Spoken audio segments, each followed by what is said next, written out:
This report tells us how to cut waste, cut red tape, streamline the bureaucracy, change procurement rules, change the personnel rules, and create a government that works better and costs less. I've read it, and where it says the president should, the president will. Among the 800 recommendations, eliminating 12% of the federal workforce, merging some government agencies like the FBI, the DEA, and the Bureau of Alcohol, Tobacco, and Firearms, closing hundreds of government offices outside Washington. From the day I took office, one of the commitments that I made to the American people was that we would do a better job here in Washington in rooting out wasteful spending. We thought that it was entirely appropriate for our governments and our agencies to try to root out waste, large and small, in a systematic way. It means cutting some programs that I think are worthy, but we may not be able to afford right now. A lot of the action is in Congress and legislative, but in the meantime, we don't need to wait for Congress in order to do something about wasteful spending that's out there. We haven't seen as much action out of Congress as we'd like, and that's why we launched on our own initiative the campaign to cut waste. And we're going to keep on finding every possible way that we can do that, even if Congress is not acting. There you go.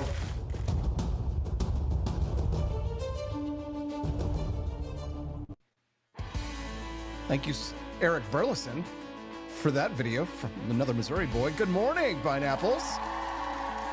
Looking very good and very nice. Rise and freedom. I'm Austin Petersen.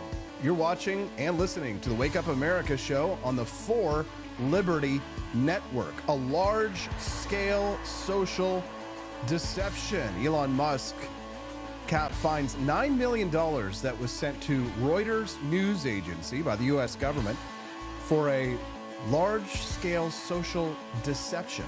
We're going to talk about that this morning on the Wake Up America show. We got some spicy stuff. It's going to be a great show today. You don't want to miss a single minute of the show. I've got every single news story that you need to know, including one that involves your boy, AP, right here. Yes, your humble host, Austin Petersen, well, not so humble, appeared at a tax hearing yesterday to argue in favor of the abolition of Missouri's income tax. Yes, thank you.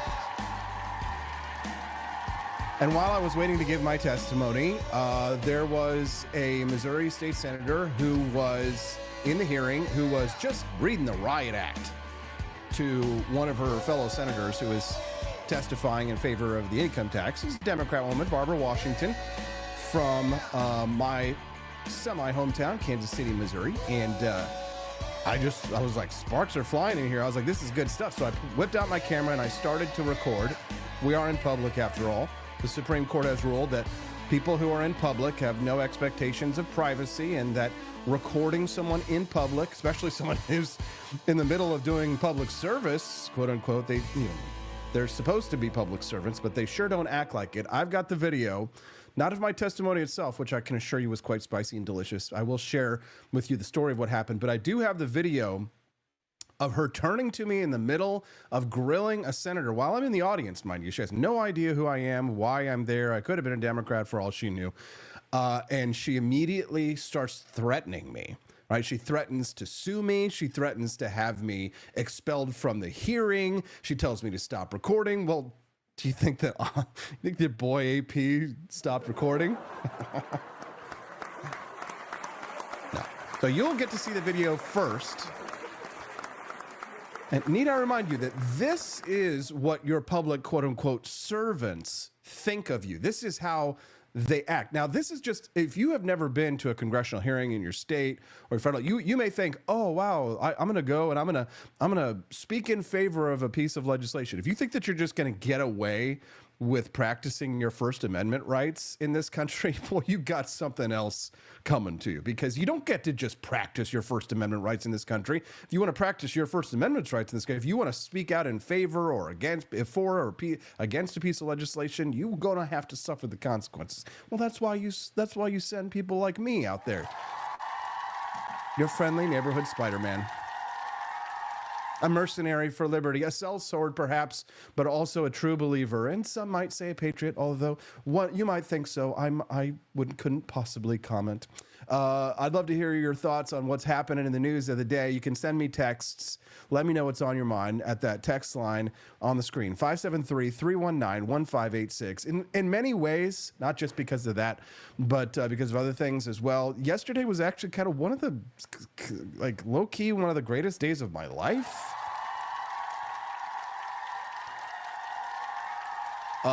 So many exciting things are happening on the front of the Battle of Athens. I mean, more wonderful things than I could have ever imagined. And I'm just so thrilled about how everything's going, putting together my first full-length feature documentary. We're greenlit. We're moving forward. We've got the production date. We're hiring crew.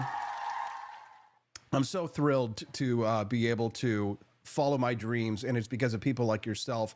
I get to do everything that I believe in and stand up for everything that I believe in, and I get to have free speech because I don't work for a corporation that would prevent me from doing things like what I did yesterday, being able to go out there in the snow and dangerous roads. Almost got in a car wreck twice trying to get to that hearing, but because Camellia was there, I bust my butt to get over there. And Camellia will be with us at 8 a.m. Central today to talk about what happened in that hearing yesterday, to talk about abolishing Missouri's income tax. So we'll speak to Camellia this morning at 8 a.m. Central Time, and she can give you her reaction to what happened in the hearing yesterday. It was quite spicy. And again, the video is coming. We're going to get to that. And then also we have at 8:30 a.m. Central Time, at 8:30 a.m. Central Time, we're going to have Daniela Pensack. She's got a good story. Apparently, JD Vance has a relative who was denied a life-saving surgery because this 12-year-old girl had not gotten a COVID vaccine. What? We're still doing this? Apparently. Yes. Boo. Boo. We're going to speak to Daniela Pensack this morning at 8:30 a.m. Central Time on the Wake Up America show about that and more. Tulsi Gabbard gets confirmed as the Director of National Intelligence. So God, what else is there? We've got so much exciting news going on. Still banned from Twitter. Yeah, still not banned, but I mean hacked. I guess banned is a bad word. I'm not banned. 8 days now later, I have been hacked from Twitter, and nobody has responded. Nobody has responded over there at support. I have trust. People are like, well, here's the form to contact for support. Yeah. I've submitted that form a dozen times. And they're not getting back to me, guys. They're not responding. I know. And again, I understand Elon's out there having fun, but it is kind of aggravating watching Elon making like dick and fart and ball jokes on X, like kind of screwing out while the platform itself is kind of falling apart, because I don't know if you've seen how many bots, but it is inundated, absolutely overrun by fake accounts and scammers and bots. And if this were a meritocracy, I would say X way down in terms of the quality of life and platforms. It is way down. And, you know, it's unfortunate that it has to come to this, but I've had to seek legal representation to start moving forward things. And people are like, oh, well, let's say the terms of service and all that kind of stuff. There's no terms of service that protects a corporation from defrauding people and allowing scammers and hackers to make off with thousands, millions of people's dollars and be able to do it in my name. There's no terms of service that says we can allow hackers to use your name to defraud people. I'm sorry, but this is how it's going to go. So don't want to do it, have to do it. Speaking of suing and lawsuits. So we've got that, God, a billion clips and stories. I mean, Donald Trump is moving as fast as he can to eliminate the Department of Education. God bless him. DOGE ended nearly $1 billion in federal education contracts to nix waste and DEI. God bless him. It's a beautiful thing. You love to see it. I mean, I fully support the mission over here. Nearly $1 billion in contracts have been terminated, including one for $1.5 million to, quote, listen to this, to observe mailing and clerical operations at a mail facility. Okay, so what is it you would say you do here? 1.5 million. Now, when Elon asked what exactly is observing mailing and clerical operations, somebody said, we have no idea. We spend $1.5 million for no one to observe, no mail and no clerical observations whatsoever. It's the strangest thing I've ever heard of. But this is the government. This is what I suspected was going on.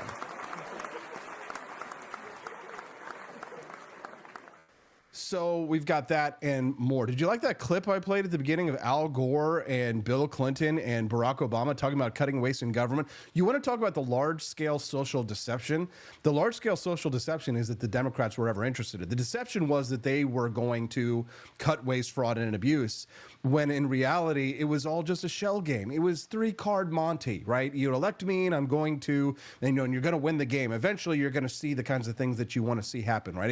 It's Lucy and with the football, right? And Charlie Brown's, you're going to get to kick the football this time, Charlie Brown, except now that we're actually kicking the football and we're actually running the end zone and we're getting some touchdowns. Now the Democrats don't want it because it's no longer the social deception. It is the actual cuts that we were promised. Large-scale social deception. That's what they're calling it here. Elon Musk says that he has uncovered millions of dollars flowing to a news agency. Reuters was paid for, quote, large-scale social deception. It's not just Reuters. Every mainstream media outlet, including Fox News, took funding from HHS to promote the COVID vaccines. No vaccine critics were allowed on their shows. Of course, absolutely not. Reuters writes hit pieces against DOGE. Musk tweets, I wonder what Reuters are being paid. And then DOGE uncovers the Department of Defense contract paying Reuters for large-scale social deception. You can't write funnier stories than these. You couldn't make up funnier stories than these. It's all true. It's beautiful, and it's fantastic. So I like this meme from yesterday. Somebody gave me yesterday. X, this is Donald Trump's latest executive order. X, formerly Twitter, must immediately restore Austin Petersen's account. Thank you to Sergeant Bojids,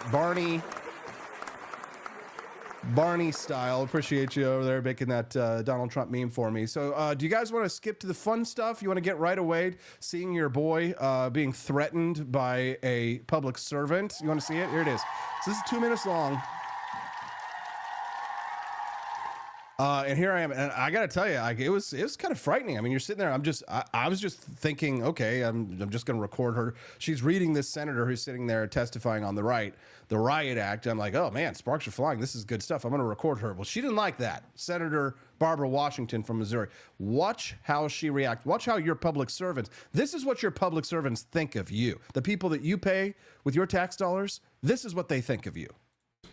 Are you familiar with the numbers of those students who have been able to accept those ESA scholarships? Please do not place that video on any public servant, anything. You can videotape me. We've already had a legal hearing, but I have my own personal ability to control my person, and I do not want that on any social media service, on any public service, unless you are a verified news organization that has a license or a approval from this Senate, and I don't think you have that.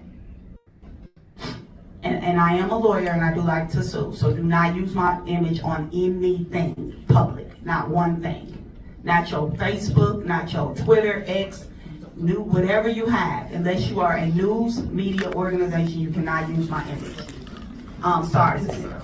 Could you repeat the question, Senator? I think we were talking about ESAs. So are we familiar with the numbers or the incomes of the students? You got about 6 seconds to videotape me, and then you got to stop. Your 6 seconds are up. Stop videotaping me.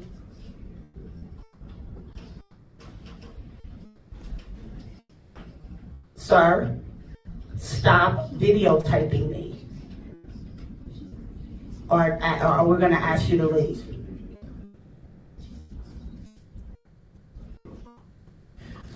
Senator, as I think you asked me earlier about the number of students qualified for the ESA program. So I'm like, now my hands. No, I said who received it. So I'm trying to like get a better shot of what's going on here. ESA program. Because she's threatened to have me ejected, right? So the security guards entered, right? Now everybody's like, hubbub, hubbub, hubbub. I have a D in the past because of the geographic limitations, which thankfully we removed last year. So I'm hoping that number goes up. Okay, so the numbers are about 80% of those students were already. So now they're trying to decide whether or not they're going to have me thrown out. Something that is actually serving those who may need it. The next thing is veterans, the assistance that we provide to veterans. Is that a social service that you think that should be eliminated? Absolutely. And I just went on and I continued recording, man. A licensed news agency? A licensed news agency? Well, guess what? It just turns out, it just so happens that I am a news agency. It's the For Liberty Network. She had no idea. So, you know, are you a licensed? You don't need to be a licensed news agency to record a public hearing of your public servants conducting public business in public. I don't know where you got your law degree. Well, I do know where you got law degree. But it's funny, she actually went to Columbia MU's journalism school. So you think she would understand the law when it comes to journalism better than that. And then she apparently went to Princeton for her law degree. I mean, only a Princeton grad. I don't want to talk smack on Princeton because my boy, Judge Andrew Napolitano, you know what I'm saying?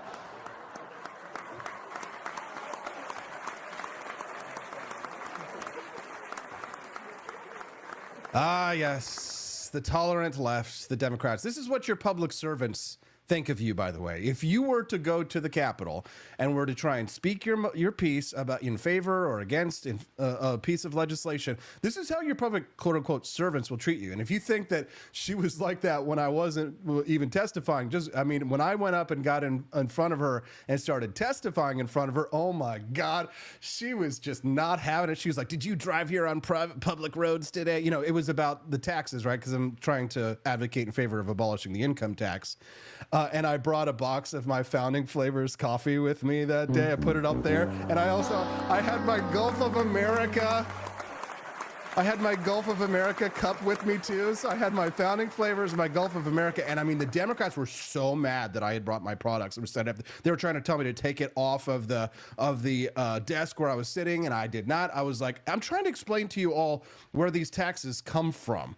And I was like, you see what this box says? It says it made in Jefferson City, Missouri. I was like, this is where the tax dollars come from. Okay, I mean, they were trying to like, no, don't talk about your products. They hate capitalism, right? They are parasites. They love to take your money. They don't want to hear about where the tax dollars come from. They don't want to hear about it. And boy, that Democratic senator lady having to sit there while I'm like, Gulf of America. I mean, it was just guys.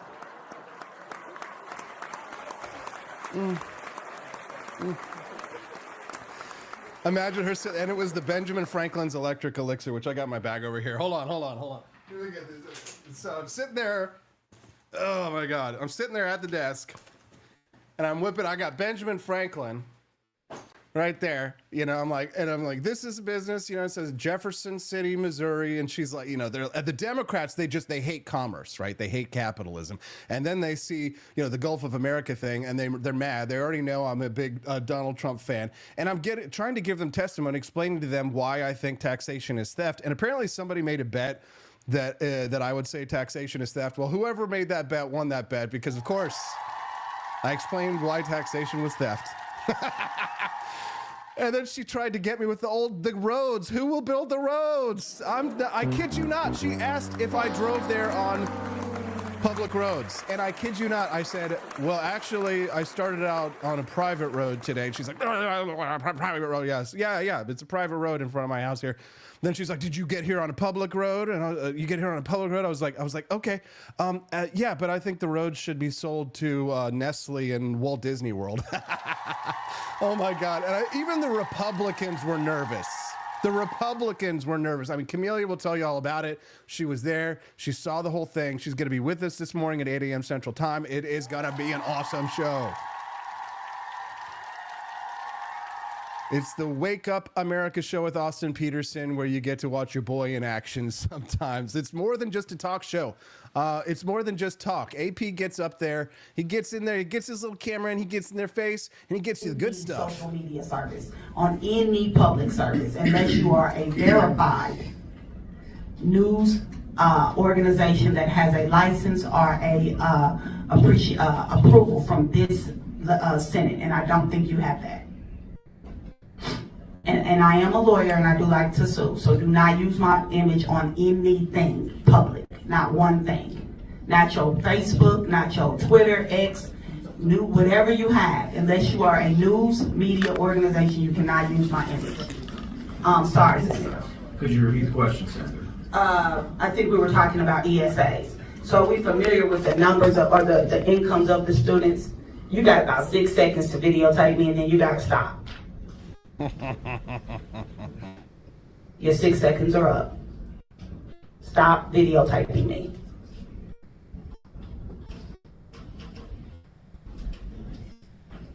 Sir, stop videotaping me. Or we're gonna ask you to leave.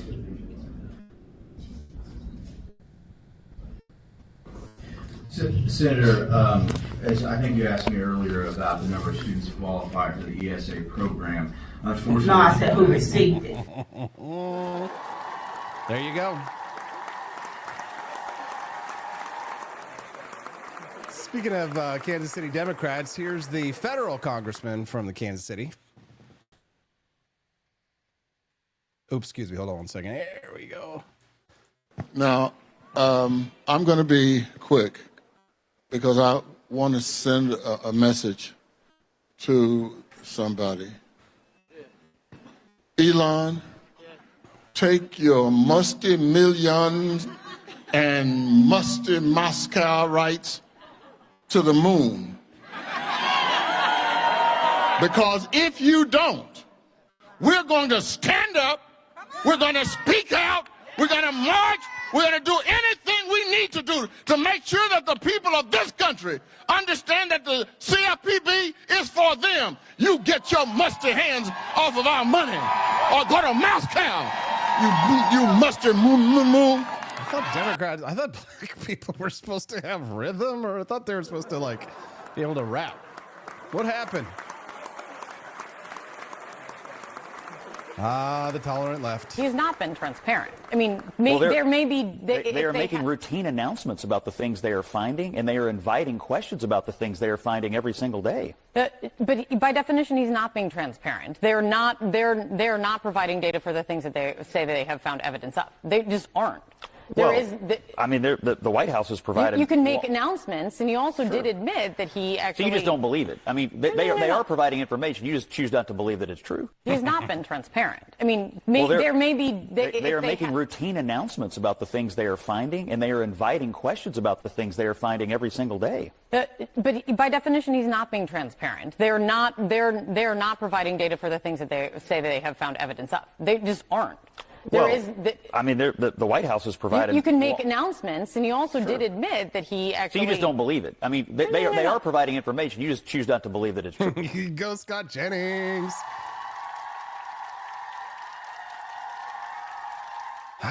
You love to see it. I love the smell of freedom in the morning, don't you? Well, you know what else I love? Capitalism, money. You know, you can own a box of this famous coffee that was sitting on the desk yesterday in front of the Missouri State Senators, the one that I got roasted by, and then I roasted them right back. You can get some Franklin's Electric Elixir, a nice medium roast here at forlibertyshop.com.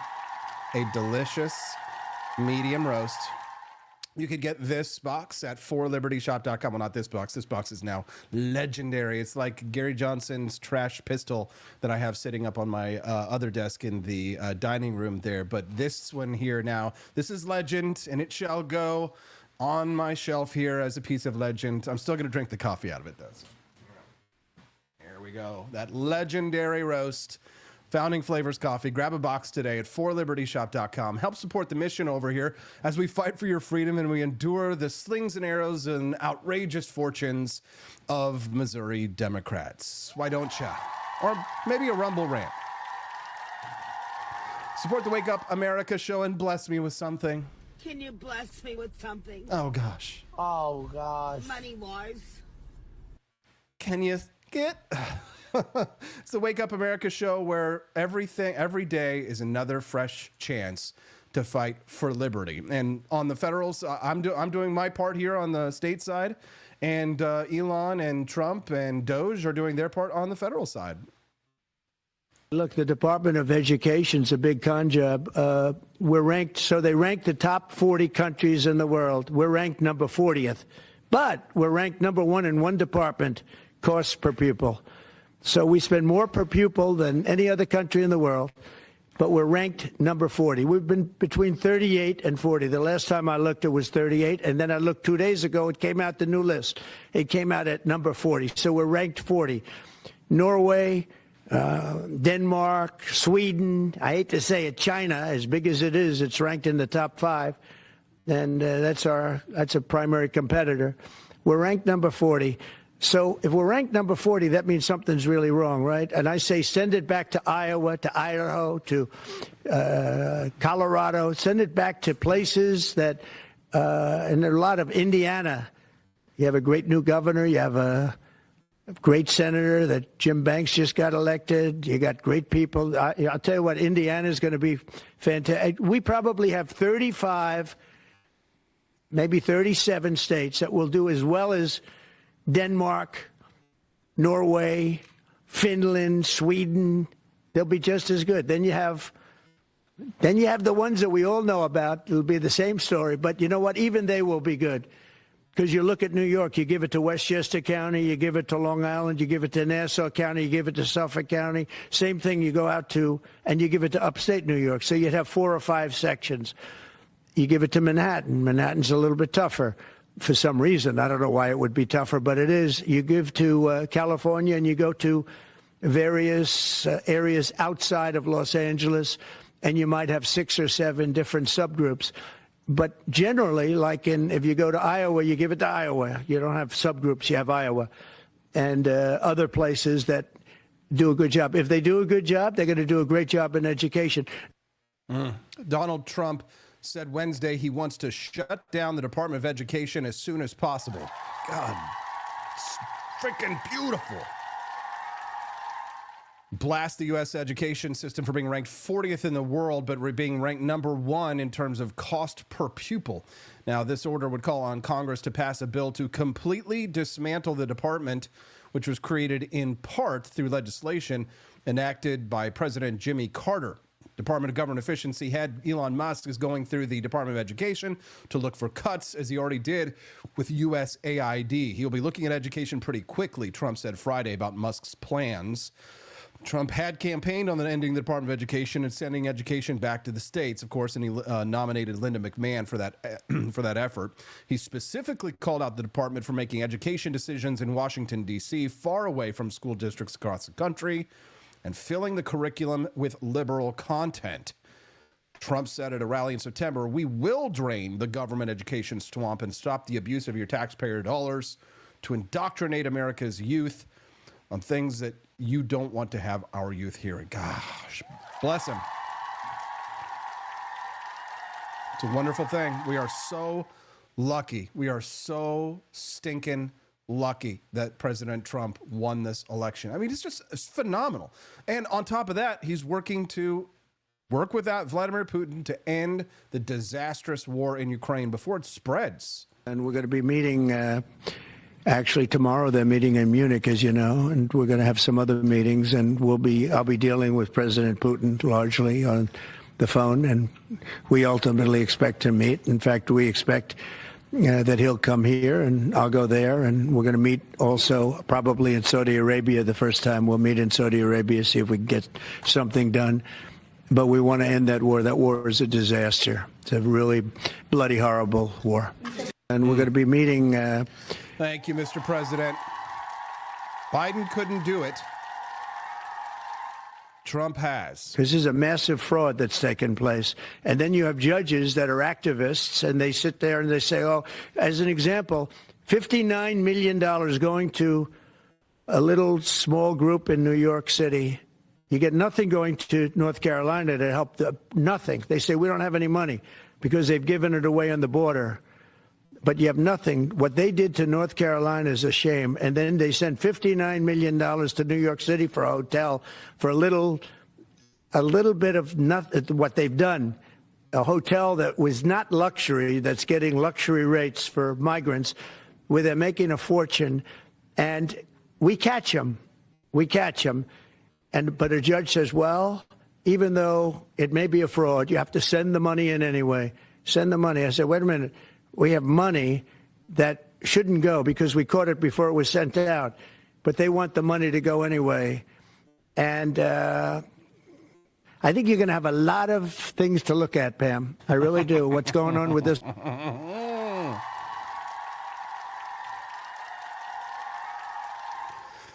I love to see it. Speaking of Pam, here's Pam Bondi. President Trump has directed this to stop. And if you don't comply with federal law, we will hold you accountable. We did it to Illinois. Strike one. Strike two is New York. And if you are a state not complying with federal law, you're next. Get ready, President. They're going after those people who are refusing to work with the feds on enforcing immigration law. It's going to be an interesting question to see what happens there. The Democrats are a classy bunch. Well, no one's ever accused them of being a classy bunch, but here are the publicly labeled representatives. Oh, dang. Where is that clip? I have it somewhere. That's Darth Vader looking ass over there. Let's see. What happened to that clip?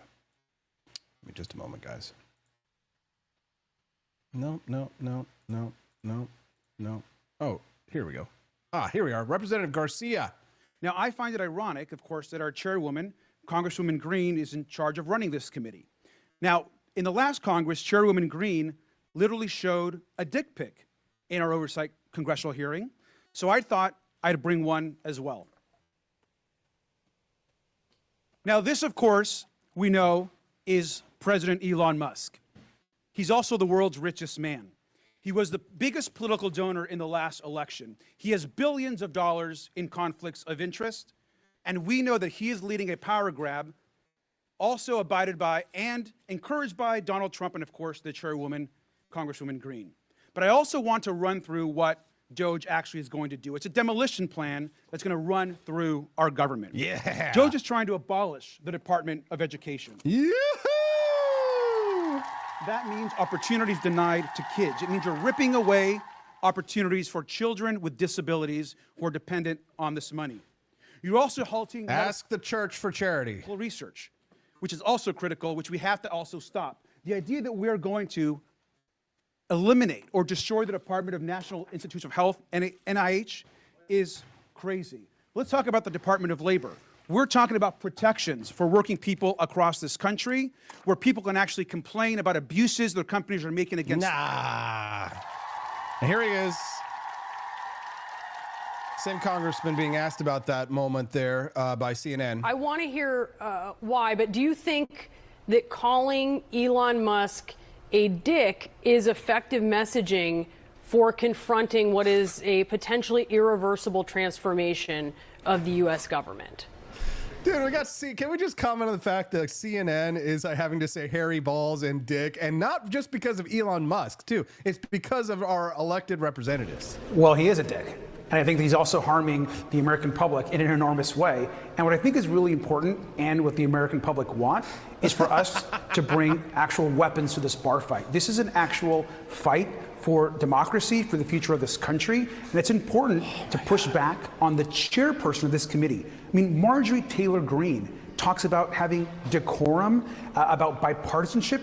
This is the person that lies more than anybody else in the entire Congress. And so if she is going to make a mockery of hearings, I want to make sure that us as Democrats are bringing that same level of energy. And of course, after those comments, we went into exactly what Elon Musk is trying to do, dismantling the Department of Labor, dismantling the Department of Education, dismantling all of our consumer protection agencies. And so it's all important, but it's also important to get the attention of the American public and call Elon Musk out for what he is, and to make people know that Marjorie Taylor Greene is not a serious legislator, and she shouldn't be treated as such. Okay, so you should, Mr. Elon Musk is a dick. Here's my dick pic.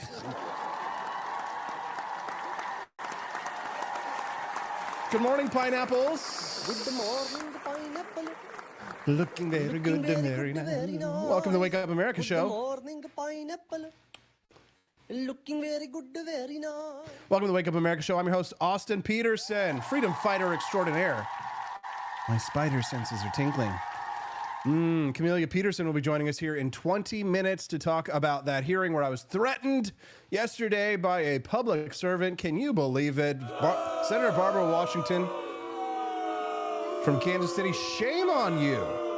How did you get an education, a journalism degree?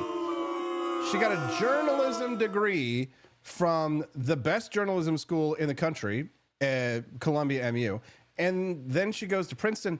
And yet she seems to have a very limited understanding of the law when it comes to recording in public. This is me recording the hearing yesterday, and this is what she had to say directly to me, your humble host. Are you familiar with the numbers of those students who have been able to accept those ESA scholarships? Please do not place that video on any public servant, public anything. You can videotape me. We've already had a legal hearing, but I have my own personal ability to control my person, and I do not want that on any social media service, on any public service, unless you are a verified news organization that has a license or a approval from this Senate, and I don't think you have that. And I am a lawyer, and I do like to sue, so do not use my image on anything public, not one thing. Not your Facebook, not your Twitter, X, whatever you have. Unless you are a news media organization, you cannot use my image. I am a news media organization, so... Sorry. Could you repeat the question, Senator? That's the For Liberty Network. We were talking about ESAs. So are we familiar with the numbers or the incomes of the students? You got about 6 seconds to videotape me, and then you got to stop. Your 6 seconds are up. Stop videotaping me. Not stopping. Sir, stop videotaping me. Or we're going to ask you to leave.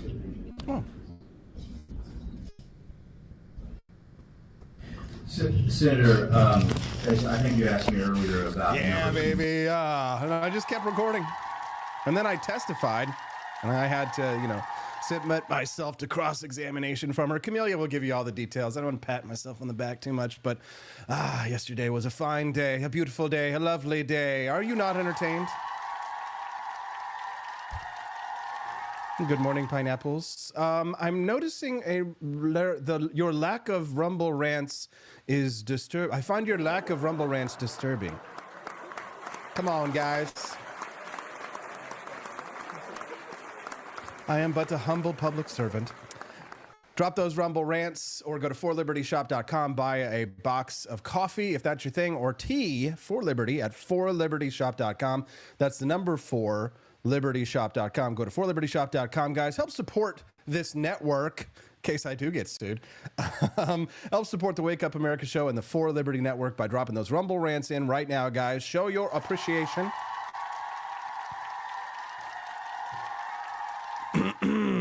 Yes, Will Run Riot. Everybody was asking about you earlier, man. They're like, where you been? Good morning, Will. A little pineapple. Blue Trike said she was looking at you like you were the last cream-filled donut in the trash can, and she was still hungry.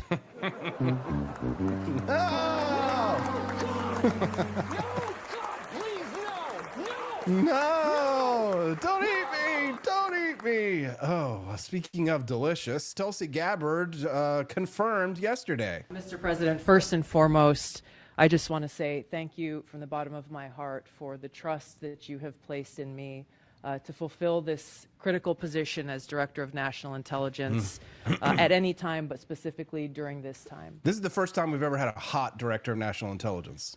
Unfortunately, the American people have very little trust in the intelligence community, largely because they've seen the weaponization and politicization of an entity that is supposed to be purely focused on ensuring our national security. So I look forward to being able to help fulfill that mandate that the American people delivered to you very clearly in this election, to refocus our intelligence community by empowering the great patriots who have chosen to serve our country in this way, and focus on ensuring the safety, security, and freedom of the American people. As you've said, Mr. President, this is what I've dedicated my life to, and it is truly humbling to be in this position, to serve in your administration, help to rebuild that trust, and ultimately to keep the American people safe. Last thing I'll mention, that in your National Prayer Breakfast speech, you made a statement about your legacy of wanting to be remembered as a peacemaker. I know that I can speak for many of my fellow service members who are here today, veterans, Medal of Honor recipients, how deeply that resonates with us. For those who volunteer to put their lives on the line when duty calls, but to have a President and Commander-in-Chief who recognizes the cost of that sacrifice and ensuring that war is the last resort, not the first. So thank you for your leadership on behalf of my friends here and all who wear the uniform. We're grateful. Thank you. Nicely done. You love to see it. Good guys on the march. Bad guys on the retreat. 2-hour. Musk hosted Trump for a nearly 2-hour live stream on X that drew over 1 million listeners and has spread numerous debunked claims, lies, and conspiracy about the election on X, where he suggested falsely that Democrats are importing voters, accused FEMA falsely of diverting funds to assist illegal immigrants, and shared a mocking, manipulated video of Vice President Kamala Harris with an altered voice. Musk hosted Trump for a nearly 2-hour live stream on X. Lies of CNN. Lies. Earlier we were talking about Darth Vader. Look at this chick. Look, let me tell you something. I'll take a bit of umbrage here. I'll speak on behalf of my colleagues. I think I can say we are all willing to work with anyone who's serious about doing the work of censoring the American people and advancing progress. But they are not serious. Excuse me? Did she just say the hard work of censoring the American people? Pause for just a moment. Representative Ayanna Pressley. Censoring the American people. All willing to work with anyone who's serious about doing the work of censoring the American people and advancing progress. Hold on here. So she is serious about working with anybody. She's trying to reach across the aisle to talk. She'll work with anyone to do the hard work of censoring the American people. Did she mean to say that? That's what they call a Freudian slip. Hold on. Let's listen to this one more time. For my colleagues, I think I can say we are all willing to work with anyone who's serious about doing the work of censoring the American people and advancing progress. Oh, good morning, pineapples. Oh, looking very good and very nice. We got Camelia Petersen here in 10 minutes. Cecilia, thank you for going to 4libertyshop.com. You're gonna stinking love your Gulf of America tumblers that you just got over at 4libertyshop.com. No joke. I'm using it every day. It's handy. It's really sturdy, really well made. And, you know, at night, like I'm always like sipping on it before I go to bed. And then there'll be ice left over there. In the morning, I come in, 6, 7, 8 hours later, and the ice is still in it. That's how well insulated these Gulf of America tumblers are that you can get over at 4libertyshop.com. That's the number 4, libertyshop.com. Guys, join Cecilia. Support the Wake Up America show in case I get sued by that Democratic Senator Barbara Washington for recording her in public, so that we can fight the man, damn it. We got to take the power back. Don't forget to, guys, click that like button here on the stream. It's a free way to support the show. If today's your first time watching the Wake Up America show, we'd love to have you be a regular guest. And if you click the follow button, on the Rumble chat, you guys are going to get a notification on your mobile phone that will let you know when we're live, which is, again, every Monday through Friday, 7 to 9 a.m. Central Time. The Wake Up America show streams live here at rumble.com/AP4Liberty. That's rumble.com/AP4Liberty. So I'm going to show you the clip of this Democratic senator threatening me one more time because it's a good setup. And I'm going to play that in just a couple of minutes, just a few minutes before we do. I've got another Joe Rogan clip I want to play where they're talking about some of the, with Mike Benz, who has been covering a lot of what DOGE has been uncovering. But then Camelia is going to come on after I play the clip one more time of the Democratic senator threatening me. So we've got a lot to get through this morning. You don't want to miss a single moment. I will have to go to a brief commercial break to get Camelia on the set. But during that break, that's a good time to go to the bathroom, go pee for Liberty, and also go to 4libertyshop.com and follow your leader there, Cecilia Harden, and get yourself an amazing Gulf of America skinny tumbler. You won't be upset. You're going to love it, guys. It's one of the best products that we have at 4libertyshop.com. I'm so impressed with the quality of these, how well they come out. And yesterday at the hearing, when that senator was threatening me, or I guess after that senator was threatening me, when I was giving my testimony, I'm just sitting there with that Gulf of America right there in front of her. I didn't say anything, but I just set it down right there in front of that Democratic senator so she could see my little sippy cup here. What does it taste like? Tastes like freedom. Tastes like MAGA. Tastes like DOGE. It's delicious. This is the darkest of conspiracy theories. The darkest of conspiracy theories was that the leak was intentional. The darkest of conspiracy theories is that this was planned. They knew this is going to be a financial windfall. It is the greatest transfer of wealth in the history of the United States by far, from the working class to the elite. It's like $3+ trillion or something crazy like that. Yep. We've already established that it was created in a lab. We already established that USAID funded it. We already established that Fauci et al. Lied about gain-of-function research, what they were doing. The worst theory possible is that this was released on purpose. Yeah, that would be the worst case scenario. Yeah. Have you ever danced that one around your head? Because that's where we know they're willing to do horrible, evil shit. But, is there a ceiling on that? Even now to this day, having spent so much of my life in it, I try to just pursue the leads that I have and then try to let the conclusions come to me. Certainly the fact that they funded the capacity to do this, they worked directly with all the networks that were both doing it and censoring it, puts you pretty much as, they created it and they covered up at least the leak. In terms of the intentionality for doing it, that is a really dark scenario. There are a lot of things in American history that have that same, Miha-Liha distinction. Do they make it happen or do they let it happen? Do they let it happen or do they make it happen? And both of them are major scandals that completely change the legitimacy and credibility of policy changes in response to the crisis, for example. Take something like Pearl Harbor, right? It's been declassified now. The McCollum memo, the 8-action plan.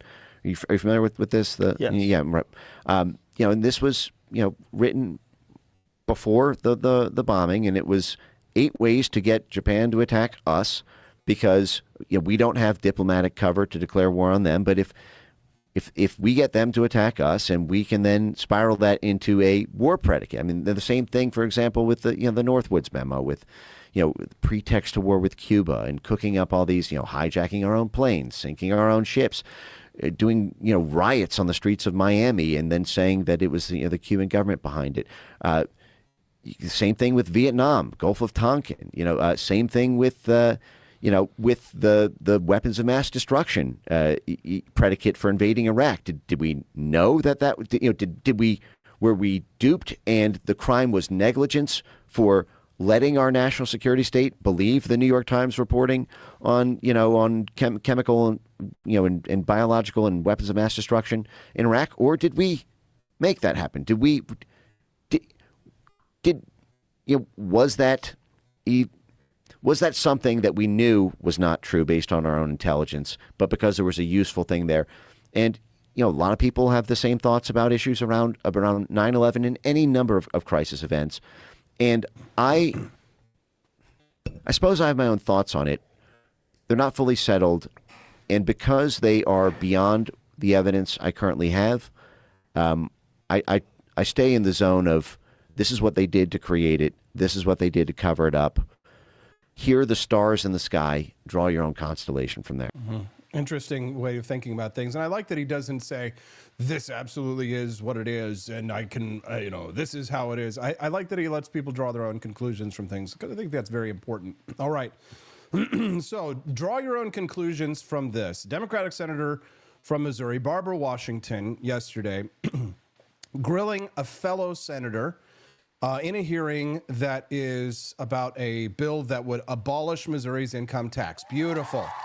I'm preparing myself as a private citizen to give my own testimony before that committee. Sadly, I wasn't able to record that because I was busy giving the testimony.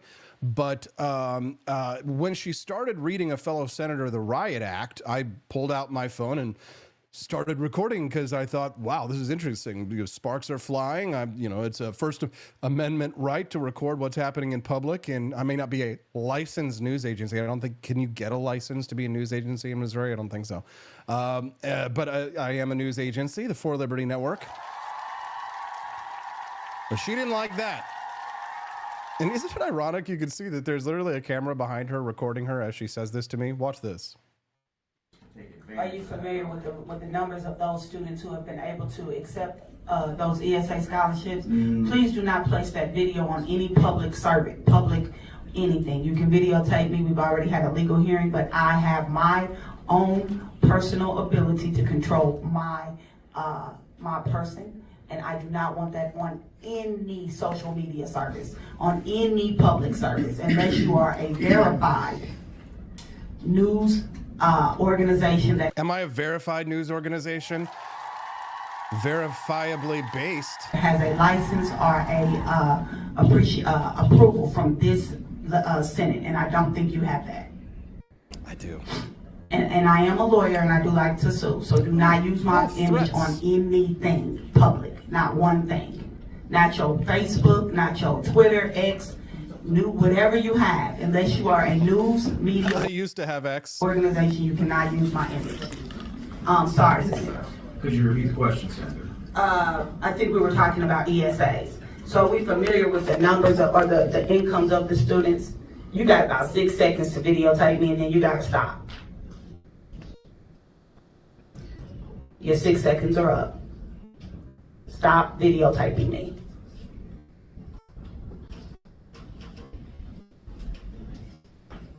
Sir, stop videotaping me. No.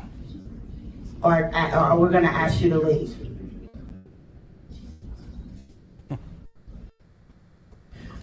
Senator, I think you asked me. Guys, Camelia was there, and she heard my testimony. She saw it all. She's coming up next. Don't go away. We'll talk about that thrilling, chilling moment from your public servants. It's the Wake Up America show on the For Liberty Network.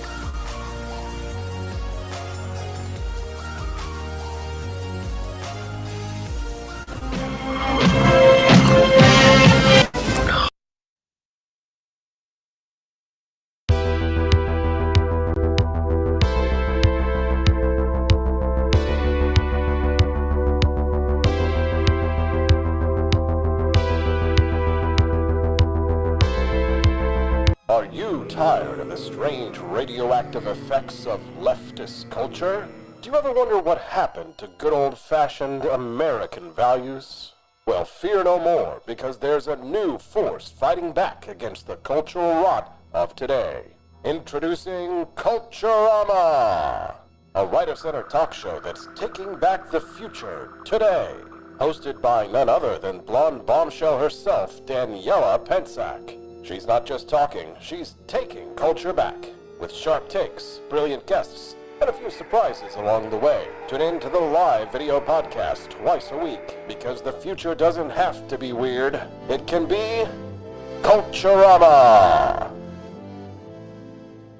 If there wasn't going to be somebody who was a fiery champion of liberty, somebody who would get out there and who would be aggressive, and if they wouldn't do it with more fire or passion than I had, then I would go and I would fight this battle for us. I've fought for the principles that we all share. Parties tend to be secondary to me. We're here because we believe in the principles of liberty.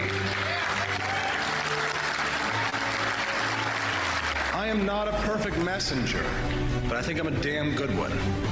This is a replica of our first president's flintlock pistol. You have my full support, my respect, and my gun.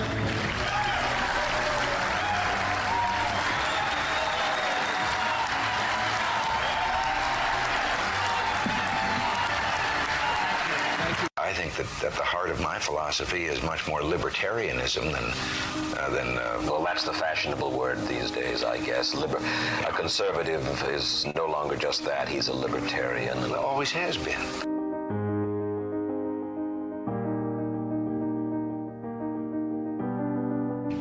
Yet any time you and I question the schemes of the do-gooders, we're denounced as being against their humanitarian goals. They say we're always against things, we're never for anything.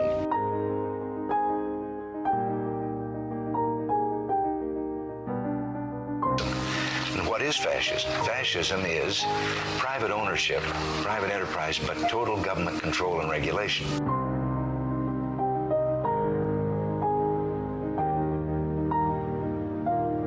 Well, the trouble with our liberal friends is not that they're ignorant. It's just that they know so much that isn't so.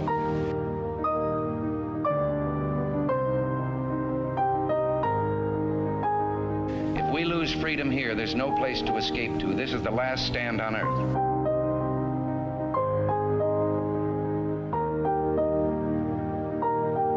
This is the issue of this election. Whether we believe in our capacity for self-government or whether we abandon the American Revolution and confess that a little intellectual elite in a far distant... Are you familiar with the numbers of those students who have been able to accept those ESA scholarships? Please do not place that video on any public servant, public anything. You can videotape me. We've already had a legal hearing, but I have my own personal ability to control my person, and I do not want that on any social media service, on any public service, unless you are a verified news organization that has a license or a approval from this Senate, and I don't think you have that. And I am a lawyer, and I do like to sue, so do not use my image on anything public, not one thing. Not your Facebook, not your Twitter, X, whatever you have. Unless you are a news media organization, you cannot use my image. Sorry. Could you repeat the question, Senator? I think we were talking about ESAs. So are we familiar with the numbers of, or the incomes of the students? You got about 6 seconds to videotape me, and then you got to stop. Your 6 seconds are up. Stop videotaping me.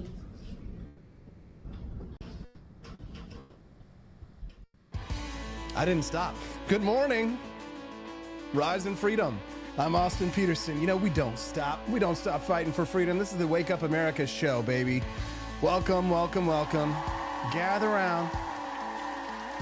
It's Thursday. You know what that means, my lovely little pineapples. That means that Camelia Petersen is joining us live. She was there. She saw it all. Good morning, CJ. How are you today? Good morning. You know, the mistake that you made, right? So what you really needed to do was you needed to sing the senator a little ditty. You should have been singing, you know, your love gives me such a thrill, but your love don't pay my bills. I need money. That's what I want. Yeah. Little something from Motown. I'm not sure. I'm not sure if Senator Hudson was grateful for your distraction during his inquisition by the senator or not. I mean, that's why I whipped out the camera, because she was just giving that senator the third degree. And I was like, well, this is compelling stuff. Let me record this. And she was none too happy to be recorded. I did love the irony, though, that she was surrounded by cameras and audio equipment that was recording her. But she did not like this. She did not like me recording her, man. What were you thinking when you were watching that go down? I was thinking, well, here we go. I was like, this is Austin.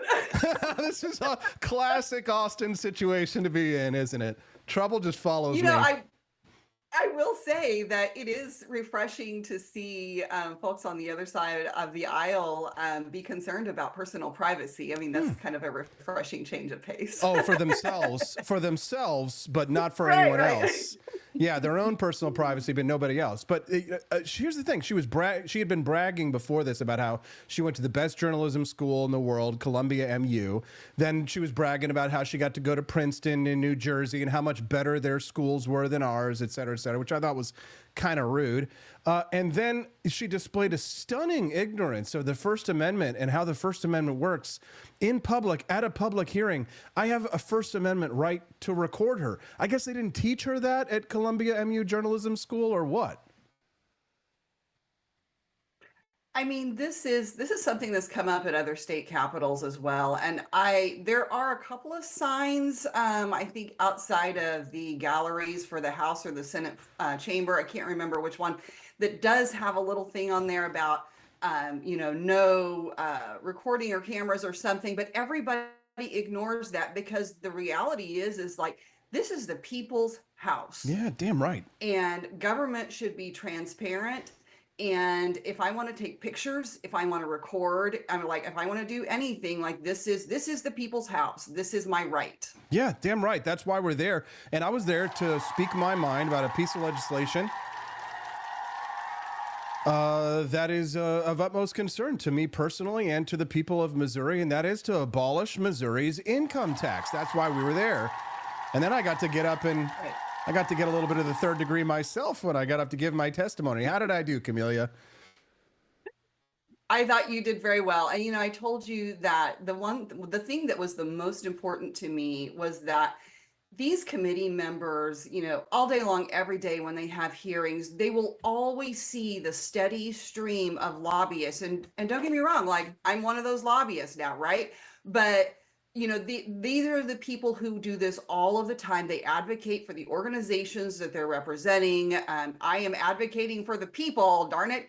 But the thing is that it is something very special and different when a private citizen who takes the time out of their work day to come to the Capitol and give testimony on issues that are important to them. Like, I don't care if you have lobbyists all day long giving testimony in hearings. We need those private citizens who come in and do that. And I think that the fact that the truth is in this hearing, how it ended up was because the hearing room was full. And so what it ended up is there were 4 that spoke for this particular part of it that you spoke in, and 3 against. Our side was the only one who had anybody that was coming in of their own time as a private citizen to talk about this impact on their lives and their business. Yeah, everybody else was a lawyer. I was the, and I remember the guy who got up after me to testify, Barbara Washington started giving him the third degree as well. And she was like, "Where are you from?" He's like, "I live in Northern Virginia outside of Washington, D.C." And I was just kind of like, thank goodness I was there, because I was the only guy who was from all these places in Missouri. And she got really confused. She thought I was from Liberty.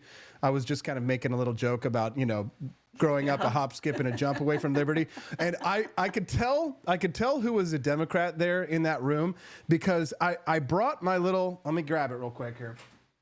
I brought my little box of Founding Flavors coffee because I wanted them to see where the tax dollars come from, right? And I could see the Democrats, they're like, no, you can't have that there, you're promoting your products and stuff like that. It's like they don't quite seem to understand where the tax dollars come from, right? Or where these businesses are incorporated. Everybody was talking, like the lobbyists and the lawyers and the senators. They're all having these clinical conversations about tax dollars. Meanwhile, they're all, on the public dole. But then I come up here and I'm trying to show them where the tax dollars are coming from. And, I wanted to give them a little economic lesson about how difficult it is to make those tax dollars that they love to spend so freely. But they didn't like that, man. They were incensed. Right? But I think also, too, that the senator was also unhappy with my my drink, my sippy cup that I had out there. My nice little Gulf of America. You didn't know? I never got to see that because I was behind you and I did not, it was in front of you and I totally did not see that. Okay, that's so funny. I brought, so not only did I have my coffee sitting right there facing her, right? But also I had my Gulf of America sippy cup and I turned it so that she could see it. My drink. And I thought it went well, but I mean, she was trying to give me again the third degree. And I mean, it was so funny because she literally said, when I'm trying to advocate to get rid of the income tax, she literally said, did you drive here on public roads? The roads, Camelia, the Democrats cannot get over the roads. And I did partially drive there on a private road. So she didn't like that, yeah. But then I guess I was also kind of making the Republicans nervous a little bit too. Camelia, were the Republicans nervous about my testimony? Am I just a little bit too much of a wild card for the Republicans? You are a bit much. So, but I do think, and I will say that, yes, it probably kind of made some people nervous and they're like, oh, this is not, helpful or whatever. But I disagree because the thing is that there is kind of a strategy to how the sausage is made, right? How things make their way through the legislature. And, sometimes drama is helpful, sometimes it's not, but to try to micromanage and control every aspect of it, I think is a negative. And so here's the thing. This is a situation in the Missouri Senate, particularly, that really has a tendency to hang up a lot of the things that we try to do because they do have concerns about how they negotiate with the Democrats in the Senate, even though they're a super minority, because the Missouri Senate has a filibuster. And so anybody, like any one person, can just gum up the whole works by filibustering. And this happens a lot. And it's why a lot of the things in the Missouri legislature and the Senate get pushed all the way to the end of the session. And then we have these big omnibus bills because they're trying to avoid the filibusters early on in the session, because then everything, the Democrats will just filibuster everything. So they're always trying to, there's a lot of debate about how do you handle that. And, you can use the nuclear option to stop the debate, but then they're afraid that they'll filibuster every single thing that comes to the floor if they do that. So yeah, I think that there is, sometimes stuff like this makes, some of the Republican, legislators a little bit nervous too. But I don't, I think bringing a little of that chaos, a little of that real life to the legislature where everything is done, in such a, like you said, kind of a clinical way, I think is a good thing. That's not a negative. It affects real people. So we need to hear from real people, and real people are not up there being all professional and polished and, whatever. And, not everybody. Hello, I am Republican. I am Republican bot 1642. Let me show you why we must abolish the income tax. No. So what you're saying is that Austin brings the spice? Austin brings the spice. Let the spice flow. Let the spice flow and the tears flow. Did you know that at one point when she was talking about the roads, when we get to get the roads to get there, that she was she asked me, where do we get the tax money for the roads? And I responded, well, your legislature imposed a gas tax on us just a couple of years ago. I was just like, yeah, gotcha, bitch. Yeah, we were fighting that, trying to repeal it a couple of years ago too, and so no luck yet. But there's, there are a lot of things about this, and when we talk about whether or not you can realistically eliminate the income tax, part of the equation is cuts. And I will say that I, have heard a lot of things behind the scenes as they're working through the budget right now that, in spite of what everybody kind of thinks, you have to remember there's a lot of things going on behind the scenes that the public just doesn't generally have access to. They are working on making some really significant cuts to the budget, which I think is a wonderful thing. We do have, believe it or not, we have some great legislators in there. They can't do it by themselves, but that's why, they need our support. They don't need to be just lambasted all the time. Yes. I'm speaking to support the good ones. Yes, I'm speaking to Camelia Petersen here on the Wake Up America show.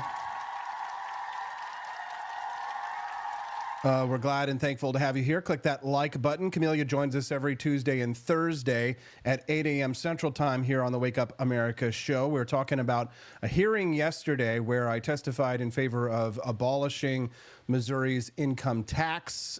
Before my testimony, I was threatened with expulsion. I was threatened with a lawsuit if I continued to record our public servants. Doing public business in public, in a public hearing, paid for with our public dollars. And I didn't do it. I refused to stop recording and got up there and I spoke my mind. I guess there was some... Go ahead. By the way... Yeah. I was going to say, by the way, you probably did kind of set, not all of them, but set maybe a few of them on edge whenever you first got up there, and you did refer to them as your public servants. Yes, I thought that they needed to be reminded about that, actually.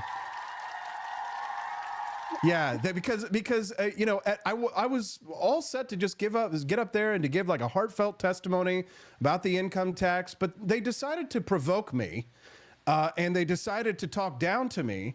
And I noted that they were doing that with my tax dollars. So then I decided, they need to be reminded about who they fucking work for.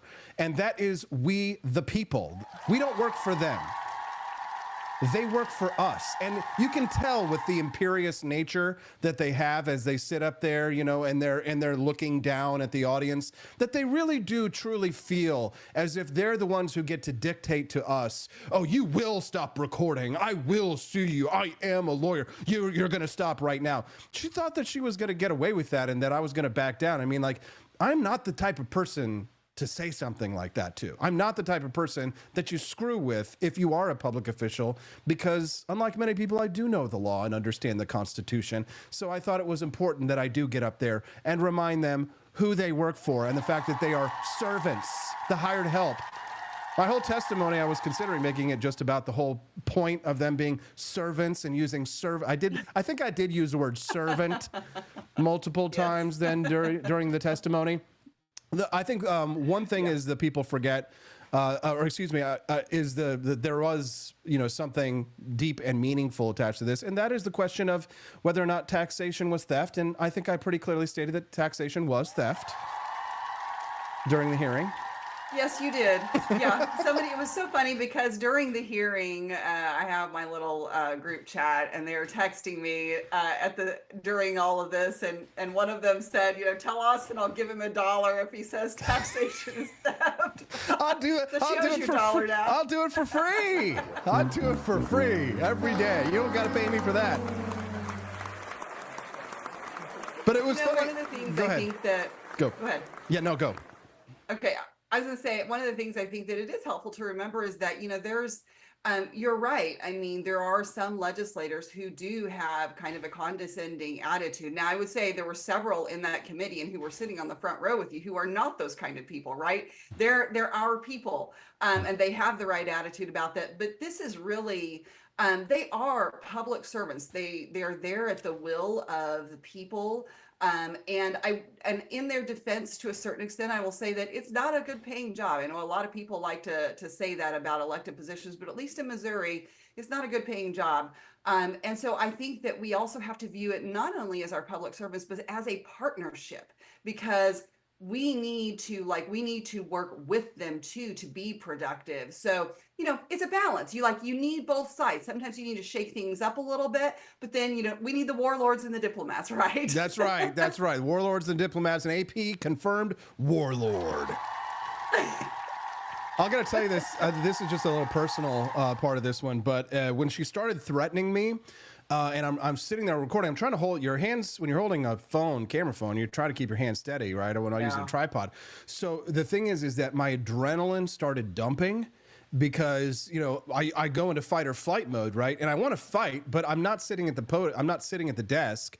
So I know really, even though she's like ordering me around and she's like bossing me and she's speaking directly to me, I knew that I had to keep my mouth shut because it's not appropriate to speak unless you're invited up to the, you know, to the desk to speak. So I'm keeping my mouth shut, but adrenaline is pouring into my system, right? And I'm ready and I want to fight, right? I'm like ready to fight, but like when adrenaline starts dumping into your body, your hands start to shake.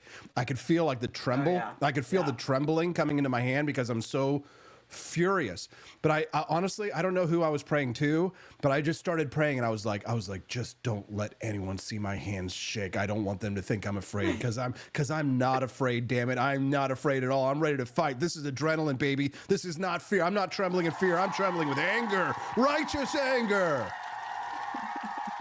So that was what was going on in my mind. And then I got up and I gave the testimony and it was fine. And she was asking me all the stupid questions that lefty Democrats like to ask about these things. And I guess I wonder, you know, the real question, the question that matters is, you know, not my personal glory or the stupid scuffle between me and this I guess legally illiterate senator.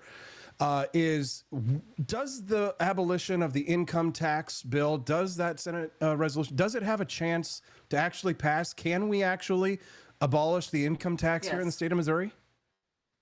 Yes, it does have a chance. And, you know, I think it has a chance now more than ever because we have a governor who campaigned on it. Like he campaigned on eliminating the income tax, and in his State of the State address, in his inaugural address, like he's talked about it every single time. And, you know, and he's even gone so far as to, you know, he's also kind of like not related directly, but on the education issue, I think just to go to his resolve on these things that he talks about and his determination to accomplish them. You know, he did an interview, the governor did here a couple of weeks ago, and they talked about like there were a lot of school administrators who were upset by the fact that he said he was not going to fully fund the public school funding formula in the budget because they keep asking for more and more money. And he said in this interview, they brought this up, that how upset, you know, the school administrators were about this. And he said, well, you know, I've told my administrator friends that there is this number, he said, or it can be another number. And so like the fact that he is willing to like stand up to people with those kind of things gives me a lot of hope in getting this done. So I think, you know, because he's been a governor who has been leading on this issue, as far as eliminating the income tax, that has really inspired the legislature to just double down. Like there have been bills filed to do this for years now. Like this bill is not new. Like they really went to work on it and you know, kind of rewrote it and crafted it, you know, in a responsible way that works for Missouri because, you know, everybody says, oh, Kansas did it. And then Kansas had to go back like it just went south and it went terrible. Well, we're aware of that, right? I mean, you know, we're not going to repeat the mistakes that Kansas made, but we are going to look at states like Tennessee that are really comparable to Missouri and, you know, look at how they did things. And we're going to crunch the numbers for Missouri. And so I think that this really does have a chance. And I mean, as one of the representatives said to me one time, he was like, which of the Republicans is going to vote against eliminating the income tax? Like, imagine having to defend that vote. So I think that, you know, they're motivated to do that. And I'm optimistic that it goes all the way through. But the truth is that it has to go to a vote of the people. Ultimately, this is a decision that has to be made by the people. And so that is where the real fight will be, because then the opposition, you know, the Realtors Association, who literally bought, you know, the constitutional amendment that, you know, places a ban on, you know, taxing them, right? You know, their income. They have a ban on that. So that would overturn that, and they will fight us on that. But we're ready. Like, bring it. We're ready to do this. You know, I got your back. I'm ready. Warrior for Liberty here, or Warlord for Liberty. That's my new name. You know what? Since I don't have my premium account anymore on X, I can now like change my name to whatever I want it to be. So I'm actually changing it right now. Austin Petersen, Warlord for Liberty, over at my new X handle, which is the Lib Republic. Austin Petersen, Warlord for Liberty. Camelia, anything else you want to share of import for our audience that you think they should know before we go? So just on the subject of eliminating the income tax, and specifically for Missourians, I will say that, sometimes people are like, oh, how do we get, normie people who are just not neck deep in politics all the time out there to kind of really see this stuff. And I will say my organization has been running some ads, and I've never been a Valentine's Day fan, right? I mean, whatever, I can take it or leave it. But I've been having a lot of fun with creating Valentine's Day memes and ads. And so that's fun for me. But we made an ad about in 2025, let's kiss the state income tax goodbye. And it's all hearts and red and everything else. And people have been loving it. Yeah. And people have sent, in the last 48 hours, they've sent 1,000 emails to their legislators. And if that doesn't tell you that there is momentum behind this, and that's the thing is I would tell the audience is that when it comes to stuff like this, you cannot underestimate how important it is. You can agree in your heart and at home and behind your keyboard, but it's so important for your legislators to hear from you and for you to be involved. I'm sure there are plenty of people over in the Rumble chat that would love to be your Valentine, Camelia. You have your pick. So I'm sorry that you haven't had good Valentines, but I know there's a lot of people out there who really love you. Thank you for your time, Camelia. Happy early Valentine's Day. We'll see you next Tuesday. Have a great day, everyone. Thanks for the opportunity yesterday to have some fun. See you later. That's Camelia Petersen. How much fun is that? Well, I guess somebody needs to step up and be her Valentine. Does anybody want to do that? Anybody want to do it? No? No, you don't want to be her Valentine, right?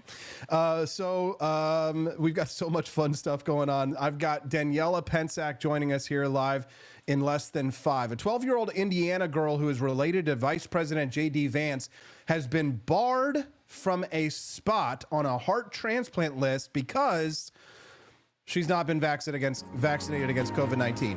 What the frick? Frickin'... This is still happening. Guys, this is real activism for liberty. The Wake Up America show. It's not just a podcast. It's a street fight for liberty. Your boy AP is a warlord. So support your boy. Drop those Rumble rants. We'll be right back with Daniela Pensack on the Wake Up America show on the 4 Liberty Network. A real network, not licensed.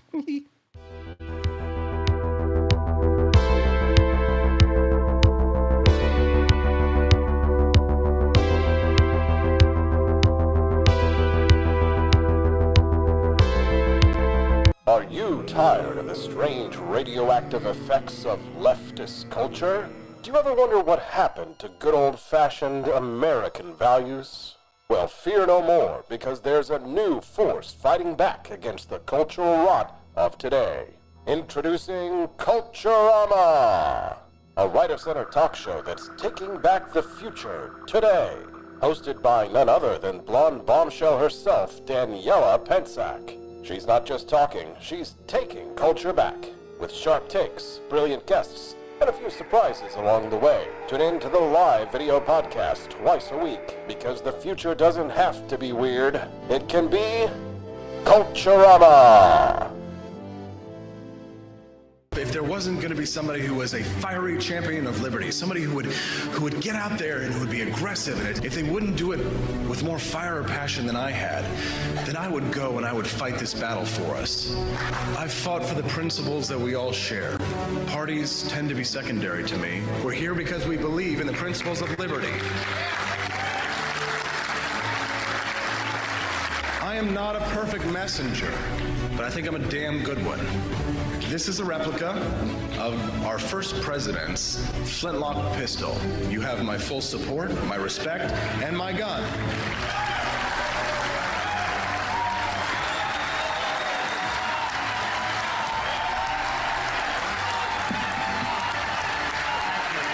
I think that the heart of my philosophy is much more libertarianism than that's the fashionable word these days, I guess. A conservative is no longer just that. He's a libertarian and always has been.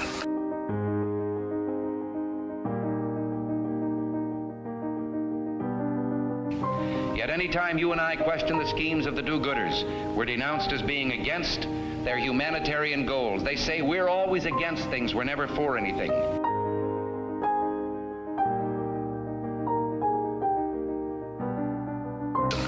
And what is fascism? Fascism is private ownership, private enterprise, but total government control and regulation.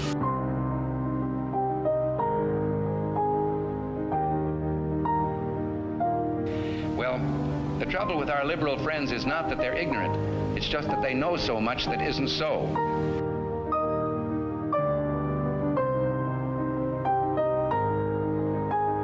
If we lose freedom here, there's no place to escape to. This is the last stand on earth.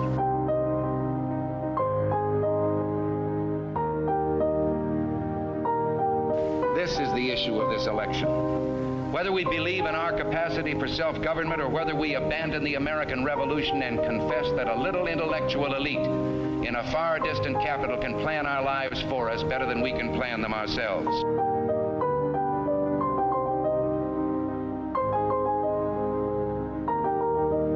The conservative, so-called, is the one that says less government, get off my back, get out of my pocket, and let me have more control of my own destiny.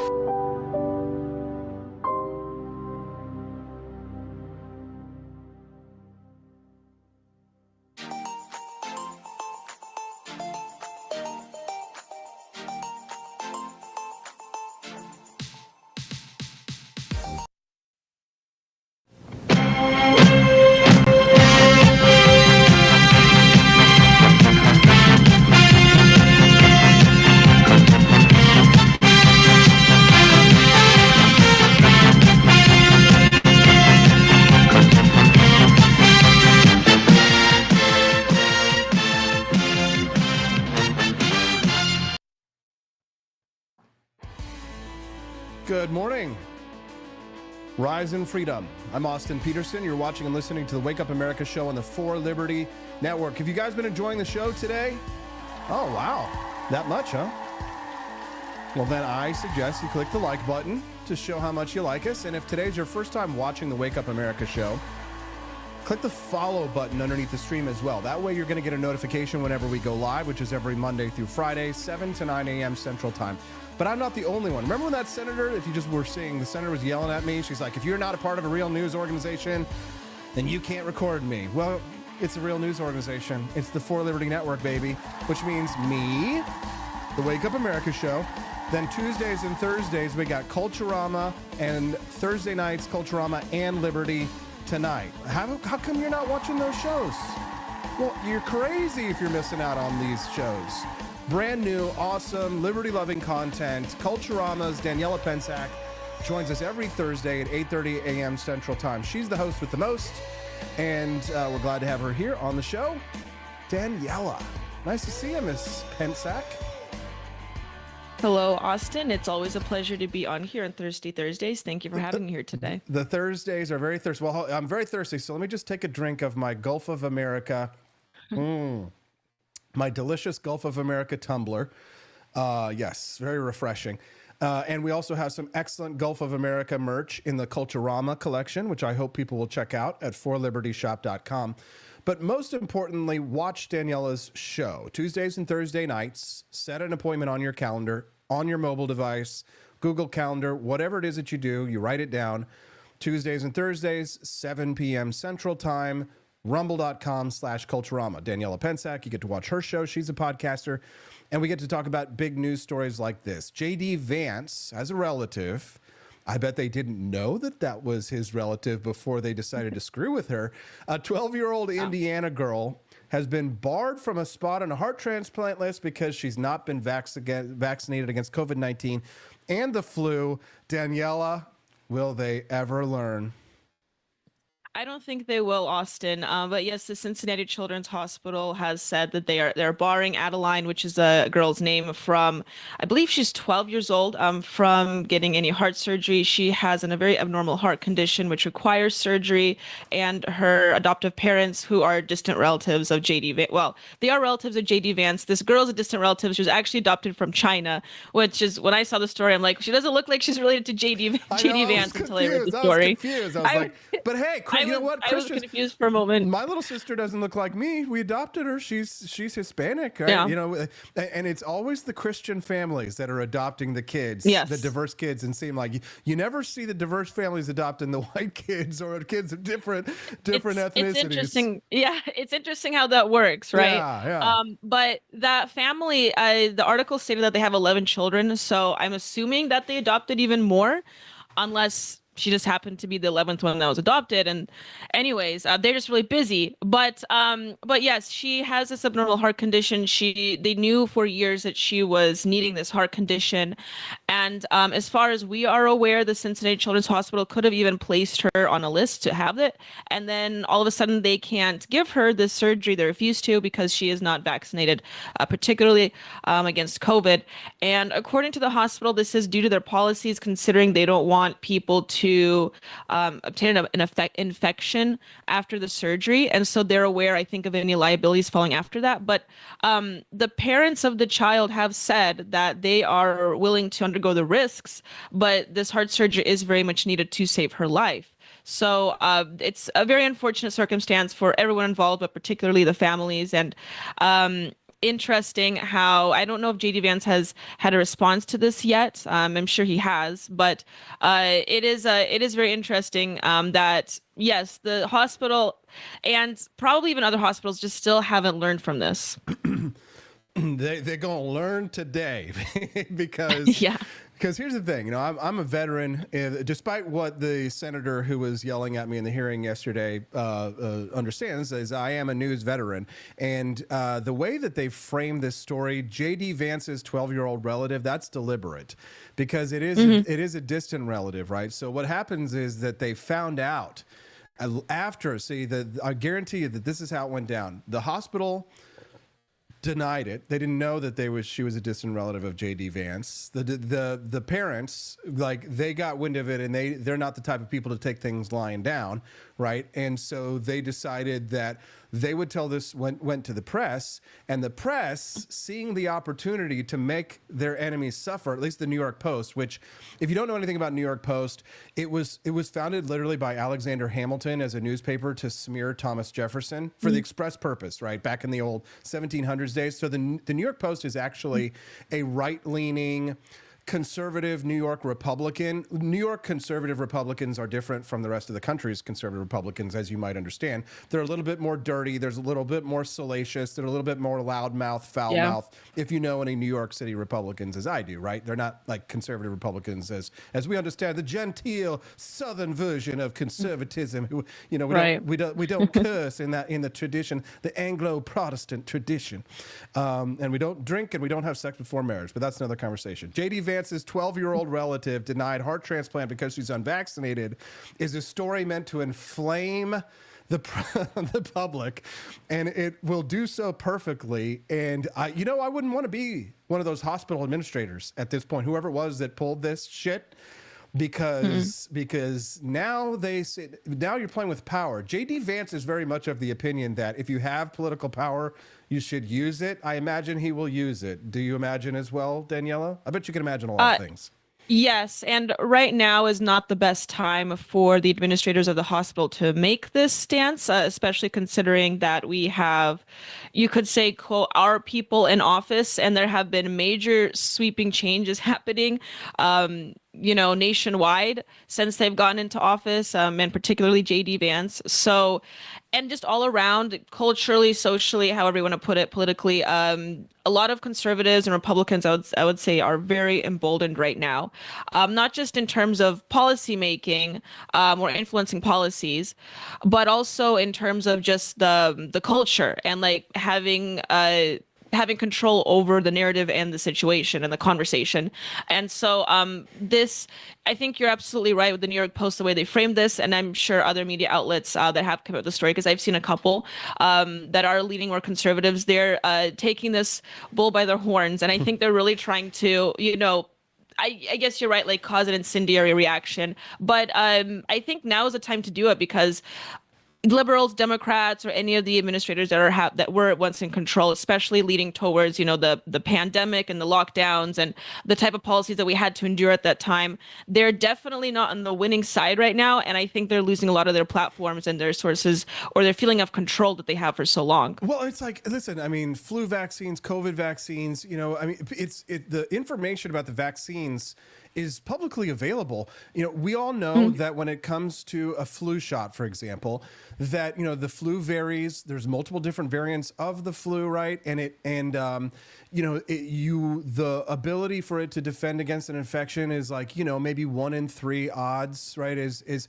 which honestly, pretty good odds. A lot of people take it, right? Sometimes I get the flu shot. This year, hair was pretty nasty, so yeah, maybe I should have gotten a flu shot. But I mean, we don't go anywhere. We live like hermits out in the woods, and we don't have to like get in contact with people except when they go to the YMCA. And then my little baby daughter, of course, goes to the children's room, so it's something we think about. I see we have I believe I know that the titles are really tricky on this. A registered nurse, Amy J.E. She's in the chat.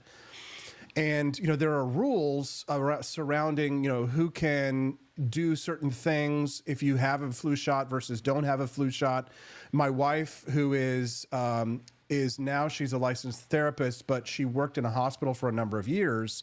They had a whole intimidation system where if you didn't get the flu shot, you had to have like a religious exemption. And then you had to wear, if you didn't get it, then you'd have to wear a mask to be around anyone in the hospital. And, I'm not sure how I feel about like hospital rules for like cleanliness and like protection, because on the one hand, Daniela, I mean, I would want my surgeon wearing gloves and masks. And if they're doing surgery on me, they're going to use all these protective materials. But then I think they go too far. It's understood that like the whole masking thing, it's just become a bullying thing, right? They're trying to bully us with this, right? Yeah. Just like my wife was bullied, like they bullied us for 4 years during the COVID pandemic, and they think that they can still get away with it here. I mean, it's just, it defies all conceivable imagination that the left still thinks that they're going to get away with this in this day and age. I mean, I'm sort of repeating myself here, Daniela, but at the end of the day, I mean, it is almost awe-inspiring, the retardation of the left. Yes, the retardation is awe-inspiring. I'm not a medical professional, so I can't speak on like the necessity of these things. I do know that they get the Cincinnati Children's Hospital get the regulations from the National Institutes of Health. So I can't speak on that, but I will agree that they have used the masking policy as a bullying measure, especially in like left-leaning states like where I'm from, for quite a while, and it was very frustrating to deal with. I'm glad that it's not happening at large. You still once in a while see people walking in the street wearing it, which is just absolutely ridiculous, but it's mostly just used as a virtue signal at this point. But at the time, and I remember when COVID was still going on, it was just absolutely ridiculous, obviously, even working for private businesses, what you had to endure. But what I think is most important to recognize is that the family did say that they are willing to undergo the risks following the surgery than the potential for getting an infection. And even though the infection could be lethal, which is why the hospital, I think, is just trying to wash their hands clean away from this and not even want to be involved. Yeah. The family did say that they did not get the vaccine due to religious reasons. So that's that's in their right to do so.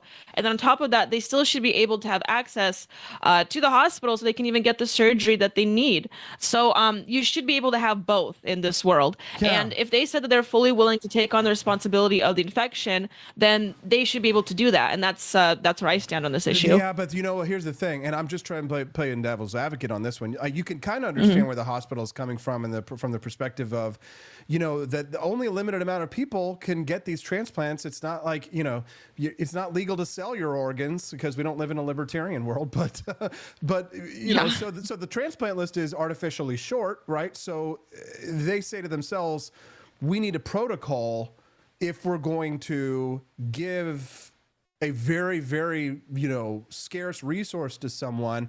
And right. on the one hand, and Amy J.E.'s, again, she's a nurse, she's in the chat, she says, we know the COVID vaccine is not very good, but the idea that it's an outrage to not have protocols for a transplant is not reasonable. I can get that. I can understand that. Sure. So, and here's the thing. This issue triggers the right more than anything because of where the right is on vaccines at this point in time.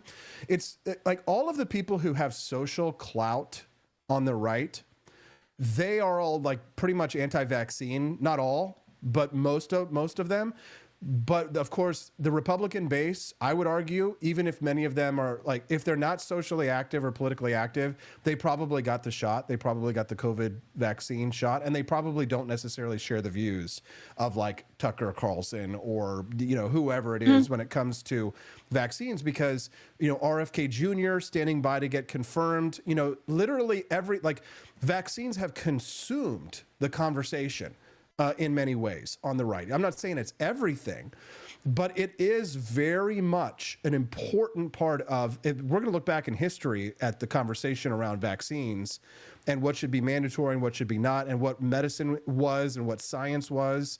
You know, and I think probably future civilizations will look back and think that we're pretty deprived of intelligence, just like we do from a people 100 years back. But I wonder what your thought is, big picture on this, like where the right is on vaccines, because personally, I'm not an anti-vaxxer, right? Measles, mumps, rubella, polio, things, you know, there's a reason why we were able to eradicate these things.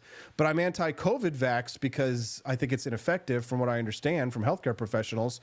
But it should, you know, some people want to force vaccines. The funny thing about the conspiracy theorists is many of them, they actually want to ban the vaccines. Right? Just like RFK wants to ban food oils or seed oils because they think it causes autism. I mean, this is just a mess, Danielle. I'm going to throw this on your plate. Here's the ball, run with it. I'm throwing it 90 miles an hour at your face, so I hope you can catch it or you'll be eliminated from the dodgeball. All right, so let's go. Yeah, no, absolutely. And I also, Austin, I think I share the same sentiment as yours in that I'm not anti-vaccine at all. In fact, I remember when COVID was happening and these lockdowns were happening. And as someone that lives in, once again, like I said, in a very blue part of the country, very upset about that, by the way. Like a lot of people couldn't go to work, couldn't even enjoy any public area. I was very much on the side that we should probably facilitate and expedite the process of finding a vaccine. I was all on board with Project Warp Speed, I think it was called, when Trump was still in. So I'm certainly not opposed to a vaccine. What I am opposed to, and what I think a lot of conservatives share the sentiment with, when I say this, is that it really had to do with just the control that they wielded over us in using the vaccine. You know, like a lot of people couldn't go to work without getting the vaccine, and that honestly should just be a choice. And so I'm a big believer on freedom of choice. And, you know, I understand there's an argument saying that they pose other populations at risk, but there's a lot of studies indicating that wasn't exactly the case. And so, especially when we found out more data and more information that came out that like a lot of the things that these experts were saying weren't completely accurate, especially like as it pertained with the masking and all this, or the type of masks we were supposed to wear. I think like a lot of people, a lot of Americans just outright got, you know, they can't handle this. Like Americans in general, obviously there's other parts of the country. They say that the recovery rates were faster and they could get out of lockdowns easier. And I don't know if that's like completely true, but Americans specifically, it's very difficult to tell Americans what to do. And I really think that freedom of choice is what's most important, especially when more data came out saying that not everything that the experts were saying were accurate. And that's where I stand. I'm not opposed to the vaccine for religious purposes or for whatever reasons people didn't want to get them. I understand why a lot of people got them, but it should still have been a choice, and we should have remained a choice, especially when it got in the way of people's livelihoods. And I think that was the most damning and the most concerning part of it all, that I think a lot of Americans share. They refused to acknowledge the lack of danger to the children, right? Not a single child. I think there was like one reported child's death, and it was one who was already like ill from all these other factors. But the question is, the thing is that they refused to acknowledge, and they kept saying, you know, they said things like, "I am the science," and they lionized Fauci as a god, despite he was flip-flopping on this way, that way on a daily basis. But then every day you had to accept the new set of truths, right, that contradicted the ones from the day before. And you couldn't question it because they were the science. And the way that they manipulated the media to make Joe Rogan look like he was sick. He's one of the healthiest guys out there.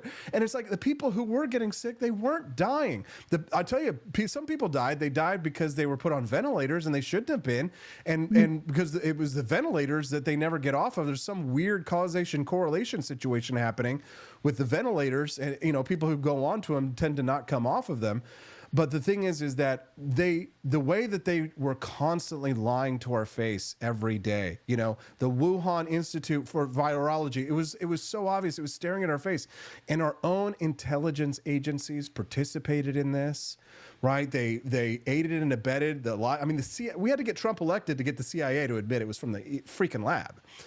So, I mean, it's you know, after a long trains of, I'm going to go to my Jefferson, after a long train of abuses and usurpations, when in the course of human events, it becomes necessary to dissolve political ties.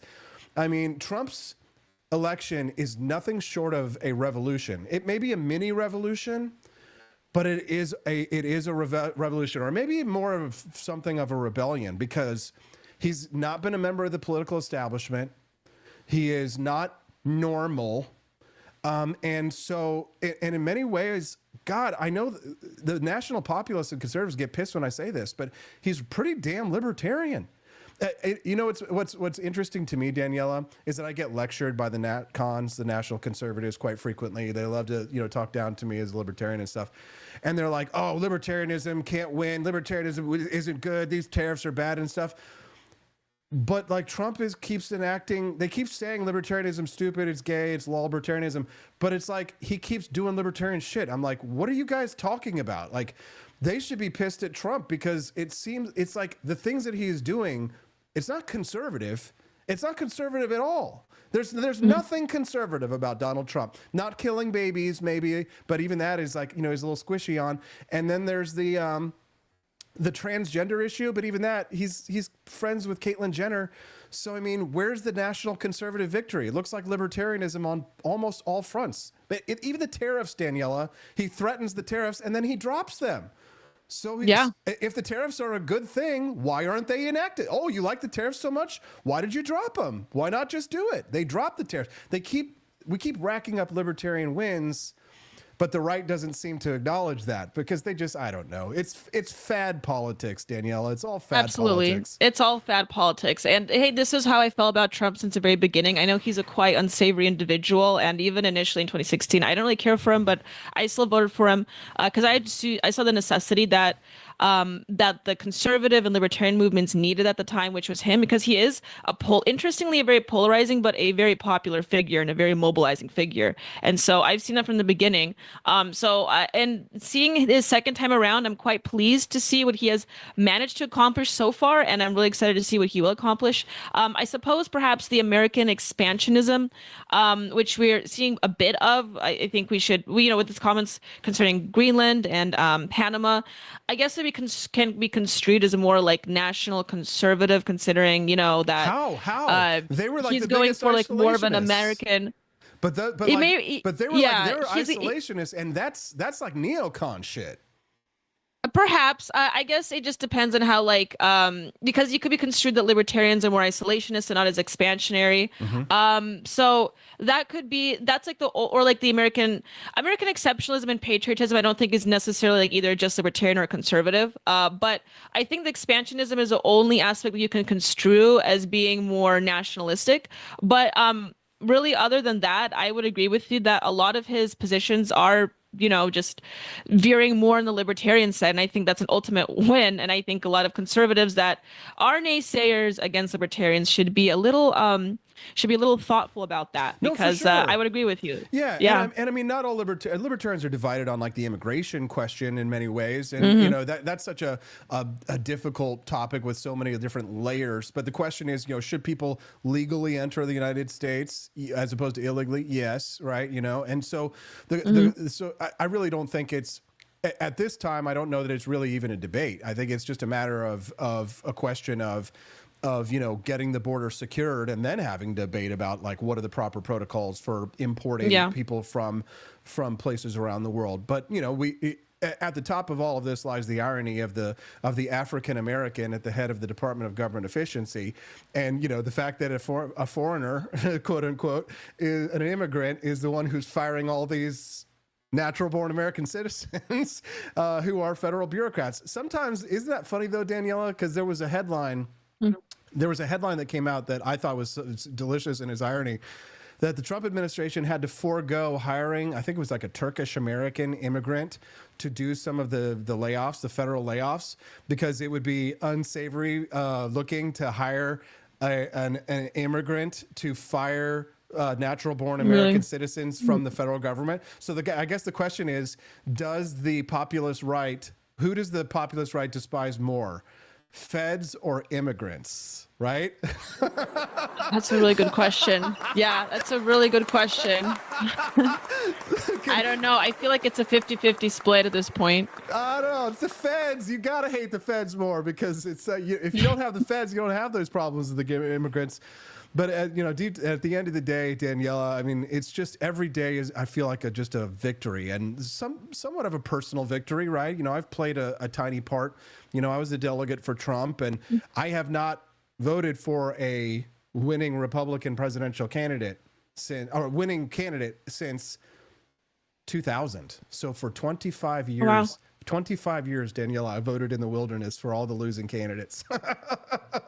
Now is your time. Now is your time to shine. Yeah. So 25 years later, here I am, and we've got the For Liberty Network, and we're making waves. Daniela, you're building an audience. I see them in there at night. And they're donating Rumble Rants, and they should continue to do so. And watch your show tonight, 7 p.m. Central Time. You want to give us a little sneak preview of what you're going to be discussing? Any fun little details? Yeah, I will. I can offer some. I mean, it's really difficult to have an episode without talking about the Trump admin. I mean, I honestly am trying to be more philosophical on the show, but there's just so much to cover. Even more revelations come out from DOGE right now, and I want to talk about that. I know I'm going to be talking about the Democrats once again. They are falling on their face and embarrassing themselves. So I want to be talking about that as well. There's a lot to cover. It'll be a Valentine's Day themed episode as well, and I think people will enjoy that. So it's going to be very fun. And, I always tell my people and my fans to come join whenever they can when I'm streaming. Thursdays are a bit shorter because of the Liberty Tonight show. So I'm trying to stream more if anyone is interested and, hopping on whenever they can on the show. I try to go on as long as I can. That's feasible. But on Thursdays, I try to keep it short. So whoever is watching on Thursdays, come on as soon as you can. Donate a Rumble Rant so I can read your question or cover any news story that you want. Mm-hmm. And I always have a fun time with my fans, but it will be more of a Valentine's Day themed episode, and I really think the audience will appreciate it. Did you know that somebody ordered your Leo pillow? They did. That's really exciting. I knew they would like it. Yes. We gotta get you some more merch. So I figured at least someone would appreciate the pillow. Yeah. Yes, and the shop has a lot of fun things. I have like my Culturama pillow here. I still need to get a Leo pillow for myself. We have the Culturama pillow, but we also have pillows of my dog. Because he is also a contributing appearance. He's become a part of the show. It seems like every other show at this point. Yeah, exactly. People donate to see him. It's like a circus freak show, Austin. Unleash they love the it. beast. You know what? I get to tune in sometimes. Usually that's right around my bedtime because I got to get up to do this show. But I always try and tune in and drop some chats, make a quick appearance and stuff. And then I of course, watch it later before we have our weekly meetings. But when I saw that pillow got an order of your dog head, I just shook my head and just smiled and giggled to myself. Because I thought to myself, that's crazy, that you could make a pillow of your own dog and then somebody could get so into your subculture that you're creating on your show that they are going to have a pillow of your dog's and it's not like it's a beautiful dog. No offense. I think you understand this. You call the dog dysgenic. Yes. He's kind of, he's listen, I've got an ugly dog too. And he's got a little eyeball that goes out to the side but we love him. We love our dogs, ugly or not. But the fact that you've built this little culture around Culturama at this point already, and you've only been going for a few months, Daniela, it's commendable. And I think, you deserve praise and you deserve the Rumble Rant. So, is there anything else you want to share real quick or plug before we let you go, Daniela? All I'm going to do is plug my show. Everyone watch Culturama today at 7 p.m. Central. You're really going to enjoy it. It's going to be a Valentine's Day themed episode, like I said, and I really hope to see you guys there. And I am trying to build new audience, especially on various platforms. So primarily watch on Rumble, but share it to as many people as you can because we are trying to grow still. I'm doing well, but I want to do better. Absolutely. Well, everybody's got to start somewhere, and I think that you definitely have started out above where anybody would start with, like 0 people watching, $0 donated. But it's great to see that you've already hit the ground running. Congratulations on your show. I know that a year from now you're going to be sitting pretty, and everybody's going to want to be your Valentine. So everybody watch her tonight, Thursday night, 7 p.m. Central Time. And right after, of course, watch Liberty Tonight with Brian Piotr and the king of all libertarians. He's a benevolent dictator. Daniela, have a wonderful day. Thank you, Austin. Hell of a show. Hell of a show, wouldn't you say? Jeez, guys. I mean, you got to have a lot of energy to do shows like this. You got to have a lot of energy.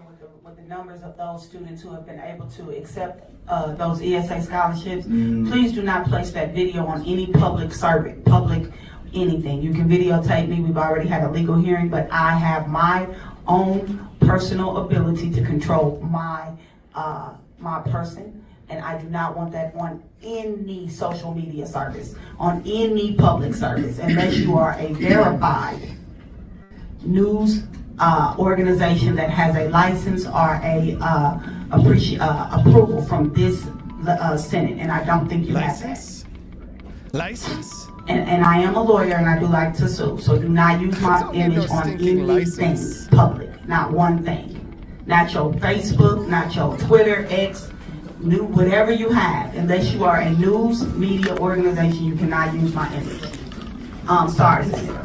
Could you repeat the question, Senator? I think we were talking about ESAs. So are we familiar with the numbers of, or the incomes of the students?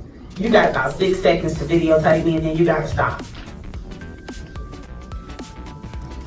Your 6 seconds are up. Stop videotaping me.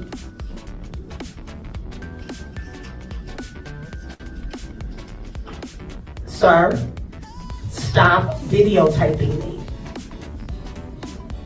or we're going to ask you to leave.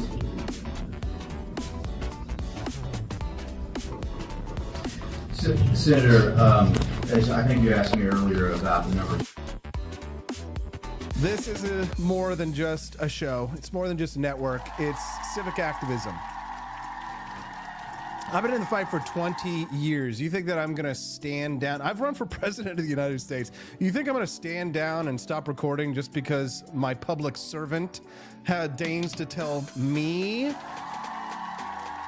to stop recording? Or I'll have you thrown out of the hearing? They're going to have to drag my ass out of the hearing. But they didn't do it because they couldn't do it. Because this is America, baby. It's still a free country. Land of the free, home of the Gulf of America.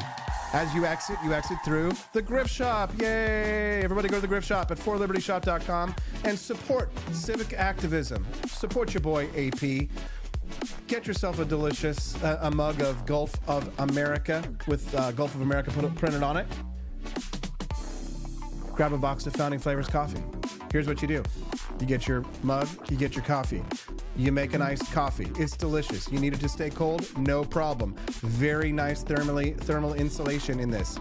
Go to forlibertyshop.com. At forlibertyshop.com, you put the electric elixir in the basket. You put the Gulf of America tumbler in the basket, or else you get the hose again. Thanks so much for everything you do, guys. Thanks for all your support. Exit to the Grift Shop. We appreciate you guys' friendship and everything that you do for me. Decision Points, was that you? That's awesome. Yes, thank you. It was.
Tired of spending your hard-earned money on woke corporations that don't share your pro-freedom values? Fed up with sipping liberal lattes and progressive cappuccinos? Introducing Founding Flavors from AP for Liberty Shop. Get your day started with Washington's Revolutionary Roast. As robust and principled as the man himself, this blend is the shot of energy heard round the world. Or maybe you want to taste the fervor of freedom with Adams's Patriotic Perk. It's as dynamic and balanced as the U.S. Constitution, sure to awaken your spirit of liberty. For the aficionados, we've got the Jeffersonian Java, a complex mix of flavors that speaks volumes about your refined tastes. And don't forget Betsy's Liberty Lullaby, our decaf option, crafted with the same care and dedication Betsy Ross put into our Star-Spangled Banner. This blend lets you enjoy the taste of freedom anytime without losing sleep. No woke beans here, folks. Just pure, patriotic, pro-freedom flavors brewed with love for liberty. So why compromise your principles for a cup of coffee?